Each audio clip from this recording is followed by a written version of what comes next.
All right. Well, you do have put up a bunch of questions here. So we will try to answer most of those. See how we do here. Let me bring up a couple of these in the Q&A box.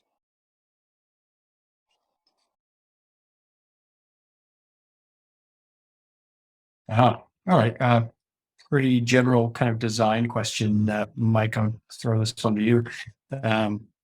So aside from the BMS or safety circuit, what other protection items are out there that we might want to consider?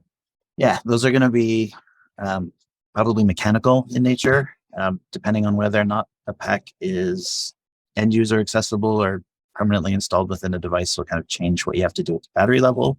But regardless, within many of the regulations, like UL and IEC, they need to be able to withstand a drop of at least 3 feet onto concrete. So, those will be things like plastic enclosures, support frames, that type of thing. Really things to stop the cells from getting dented or crushed. Indeed. I'll take this one. Sounds like a fun chemistry question. On thermal runaway, how much gas can we expect? Well, all things are not equal in each chemistry. There is a dependency on state of charge here as well, and the versions of the chemistry that you're using. A fairly safe margin you can typically model an 18650 around is about 20 liters of gas at STP, and it's typically carbon monoxide, hydrogen, and organic gases. So one of the things Mike was sort of talking about mechanical in nature is if you have this ability to have venting, which probably leads to some of the other questions here, but if there is a venting mechanism, you definitely want to consider that depending on how many cells you have and what kind of airtight enclosure that you're looking at. So it can certainly lead to generations of gases that you may not have a lot of volume to absorb. So certainly good to work with us or work with your battery supplier. Mike's team is great at this for kind of understanding what kind of venting do we really need to look at. What do we got? Oh, Ron, what are the most common cell sizes and typical capacities? Okay, so it's sort of a general cell question, I guess, these days. Well, when it comes to lithium-ion cells, you're basically looking at three cell formats today. And when I say cell formats, the original prismatic cell, which is a 103450, you'll probably see that as part of the part nomenclature. And that would designate a cell that's 10 millimeters in height, 34 millimeters wide, and 50 in length. That format is still in use today. It certainly has some great applications due to its mechanical size. Today, it's about a 2.2 amp hour cell. In the 18650 format, which is obviously still the most common cell format for lithium-ion, you are looking anywhere from the older stuff being 2300, although that's getting hard to find, up to the latest and greatest, which is tapping out somewhere around 35 milliamp hours of capacity. And so you got some choice across the board on that one. And then the newest, latest, and greatest is a cell format known as the 21700, so slightly larger in diameter and about 5 millimeters longer than your typical 18650. Capacities on that one are generally between 4.8 and 5 amp hours. When it comes to lithium polymer, name your game. You can get that stuff in many, many different formats. Lithium phosphate cells are typically enclosed with the required electronics in some kind of a plastic case. There is an 18650 format out there.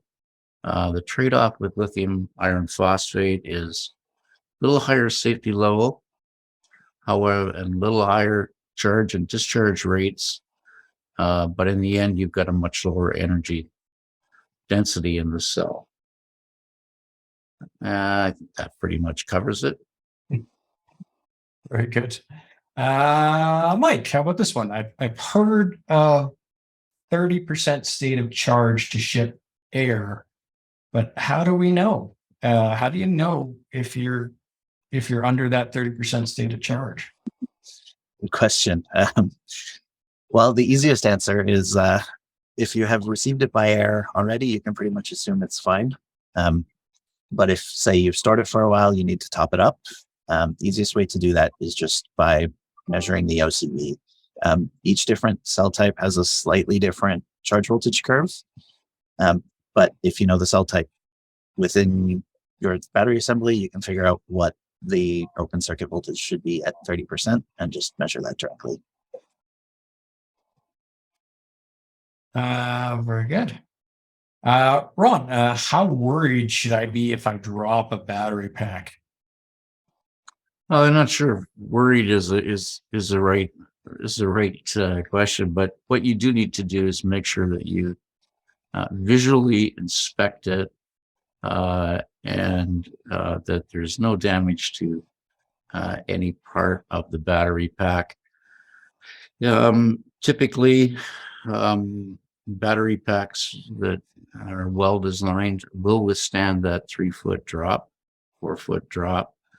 If it's been UN tested, it's gone through shock and vibe and all kinds of weird and wonderful things. But again, it is worthwhile to make sure that there's no visual damage to the structural integrity of that pack.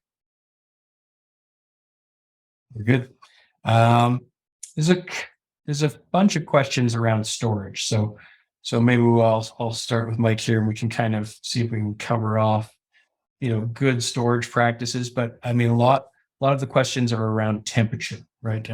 Concerns around temperature in use and in storage. So maybe Mike, you could touch on considerations around storage temperature, and maybe even touch on when they're out in the field and what kind of things and how you would identify that kind of temperature you want to consider. For sure. Yeah. There are generally kind of multiple temperature ranges depending on the duration of time that they'll be stored. So say you're storing them in your warehouse or something for a longer period of time. Really any temperature that's comfortable to you will also be comfortable to the batteries. So anywhere between like 10 and 30 degrees Celsius. For shorter durations, that can be widened a little bit, both on the low side and the high side. The high side is riskier than the low side, but say, minus 20 to 45 Celsius could be handled for days. Right. And from just a storage in general, our recommendations, you essentially store them in the packaging that they arrived in, so that you don't need to necessarily put them in some sort of new container or something like that. They're generally in a good situation where they can take a bump or whatever. Exactly. If the temperature is controlled in a building, it's going to be, these are going to be happy with that. There is a question around a temperature as far as, I think it says that we have batteries inside of our device or kit, and this kit will be on the sunny side where where we live, it's hot, 45 degrees kind of heat. What might we want to consider while it's out in the field there at higher temperatures than maybe the average out in the world? Mike, thoughts? Yeah. Really what you need to be most concerned about there with is not also charging it when you're at those high temperatures. So if it was in that kit for a period of time and somebody were to take it and plug it into a charger right away, you want to be certain that there's some form of lower temperature protection there, preventing them from being charged at that high temperature. What height is considered a drop? I'll take that one. The general heights there's different tests, but I mean, the higher bar is generally the 1.2 meter drop test for packaging. Mike was talking about 3 feet as well. So these are generally 3 to 4 feet are generally going to cover most of the drop tests out there that you want to consider a drop. And that's, generally a high desk. or off of a dock or something like that. So it's sort of your most common drops that you're going to likely look at. What do we have here? Oh, if a cell is swelling, does pressure from the casing result in a higher chance of, well, specifically they've said fire here, but maybe just safety in general. Maybe you want to take that on. Swelling. What do we feel about that? I assume this is in the context of a pouch or polymer cell, in which case, yes, absolutely. If it's swelling, there's definitely going to be an increased risk of puncturing that pouch due to the case or like the board, things like that. And if that pouch is punctured, you can expect the cell to vent. And, if it's swollen already, there's probably some form of abuse that caused that swelling, which means that failure could be more catastrophic. So you do need to leave some room within your enclosure for the cells to swell slightly, generally about 10% of its initial height. And any swelling above that, you should be concerned about. Thank you. Oh, here's a bit of an interesting one. I've been asked this a number of times, so maybe I'll start it off and Mike can finish it from his engineering eye. But I'm installing one of our lithium-ion packs in an enclosure that sits directly on magnets. It's more common than you would think, because a lot of people do mount things with magnets or have fairly high magnets in a system, thereby magnetizing the battery. How will this affect the longevity, safety, and general performance of the battery? Lithium-ion cells themselves don't have a lot of materials that are extremely magnetic or magnetizable. So you shouldn't see the cells themselves having a significant issue. I would say, and Mike can probably move on to a little clearer, but the bigger issues are likely going to be around the circuits that are attached to those, and when we actually get more into a flux situation, so either your current is pulsing a lot, or the magnetic field is changing a lot. Mike, did you have any comment on that? Yeah, that's pretty fair. I mean, if we're just stuck on magnets for some kind of mounting, you probably don't have to consider it at all. If it were in some high flux changing magnetic field, then yeah, maybe we would worry a bit about the circuitry, but for the most part, you can probably just ignore it. Yeah, I've seen some pretty strong magnets used to mount things before, and it hasn't caused any major concerns.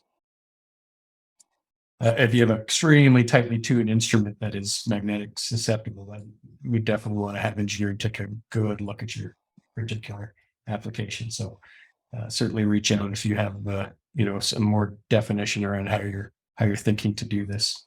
What do we have here?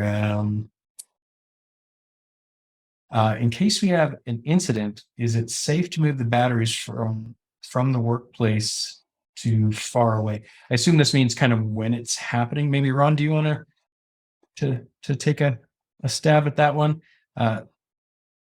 Yeah. Again, I'll go back to what we talked about here. If you're having an incident, I would suggest first and foremost, get everybody out of the building, and make sure that the reaction that's happening with the battery pack has come to an end and they well ventilated the building. But I would not be rushing in there to grab these things and run out to the parking lot with them. That is highly not recommended. Again, that reaction can be pretty violent, and the fumes can, they could overtake you before you got to the parking lot. So again, the best is to evacuate your building. If you can from a safe distance, set up some ventilation, monitor the cell, and if all else fails, reach out to your local fire department. But I would not attempt to move those things until you're sure that reaction is over and the area is secured in terms of toxicity and chemicals. Okay, looks like we have time for just a couple more. But we'll certainly, if you have other questions after we get to these last ones, just certainly reach out. We're always happy to have a conversation. This user is saying, okay, we have our battery in a pressure vessel. How dangerous is that? Well, so I mean, when you essentially put something that can evolve gas into a pressure vessel, I'm sure, as you well know, and probably why you're asking the question, it becomes often less about what the cells themselves are going to do, and what that burst pressure of the vessel is going to look like. It's very common when we look at customers such as in the oil and gas field. They often will use a pressure vessel due to the environment, but that burst pressure of that vessel is certainly often achievable in a thermal runaway kind of scenario. So as we talked about, there's a fair amount of gas that can be evolved per cell. And you would really want to take that into consideration and whether you can get a vent in there and still keep your application viable. If you can't, then you definitely better put some health and safety handling measures in place so that you've ensured your people are safe. And that's really, I mean, the overarching commentary on this whole discussion is keep your people safe. So a lot of you are engineers, a lot of you are users. So just think about anything that is sealed and how that gas is going to be safely dissipated is definitely should be top question in your minds. There's several questions around where to get your products recycled. There and can we send it to an approved local recycler? Of course, if somebody is an approved recycling agency and it meets the requirements of the country that you live in, then definitely that is definitely the channel you want to go to. It's always better and easier to recycle things as close to home as possible, right? Batteries that are completely spent, it's just better, safer to ship the shortest amount of distance to get to a recycler. So certainly look at your own local regulations. Look for local recyclers. We could certainly point out a few. I won't name them here in this specific webinar, but certainly reach out to us if you're looking for a local recycler, and we can help you with that. Okay, well, I think that's probably about time. Sorry, I didn't get to all your questions. Some of them are fairly technical. And so I would encourage you guys to reach out to us and ask those questions again. We'll do our best to answer them over the coming days as well. But get your cert, that QR code earlier, and just want to thank you for spending some time with us. And safety is so important to what we all do. I talked about regulations earlier. We don't need any more regulations. So compliance is key, right? Just ensure that when we're doing our design work, when we're doing our handling, when we are complying to local and international regulations, that we're doing our absolute best to ensure we've taken the steps as companies to do the training, to learn about the products that we're handling, so that we're all doing things safely. It's really important. Moving dangerous goods around the world, as many of you probably understand, has become more and more difficult. And so we don't need any more regulations. So just make sure you're out there doing the good work. And part of that is coming to have these conversations. So thank you so much for being interested in safety. It means a lot to us. I really appreciate your time. Thank you to my fellow presenters, Mike and Ron. Just excellent day. Thanks so much, everybody. Appreciate it.